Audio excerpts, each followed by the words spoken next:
भात करण्यासाठी सोयाबीन हे भिजत घातलेले आहेत, त्यातलं पाणी पूर्ण काढून घेतलेलं आहे आणि त्याच्यात थोडासा मसाला, हळद, गरम मसाला आणि मीठ हे सर्व मसाले ह्याच्यात सोयाबीनला लावून कोट करून घ्यायचे आहेत। बघू शकता आता तेल गरम झालेलं आहे। या गरम झालेल्या तेलात आपण जे मसाले लावलेले सोयाबीन आहेत ते टाकून फ्राय करून घ्यायचे आहेत। सोयाबीन इथे फ्राय होत आहेत। आता या साईडला मी एक मोठा कांदा घेतलेला आहे, एक बटाटा घेतला आहे मोठा, लसूण, कढीपत्ता, कोथिंबीर घेतलेली आहे आणि एक मोठा टोमॅटो आणि मसाले घेतलेले आहेत। हा एक चिकन मसाला घेतला आहे छोटं पॅकेट, नंतर 2 चमचे मीठ, 1 चमचा गरम मसाला, 2 मोठे चमचे तिखट मसाला घेतला आणि हळद। बघा सोयाबीन फ्राय झालेले आहे। आता यांना आपण काढून घेऊया। त्याच कुकरमध्ये आता तेल गरम झालं आहे, त्याच्यात जिरं टाकून घेऊ। जिरं फुललेलं आहे।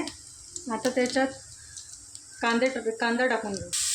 तर यात आता कांदा, लसूण आणि कढीपत्ता टाकून कांदा गोल्डन ब्राऊन होईपर्यंत शिजवून घ्यायचा आहे। आता यात आपला कांदा शिजलेला आहे। आता यात टोमॅटो टाकूया आपण।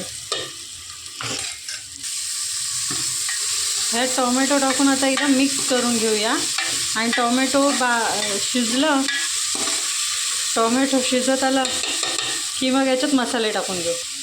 बघू शकता इथे टोमॅटो शिजलेले आहेत सगळे आणि आता ह्याच्यात हे सर्व आता जे मसाले सांगितले ते टाकू, ते पण एकदा मिक्स करून।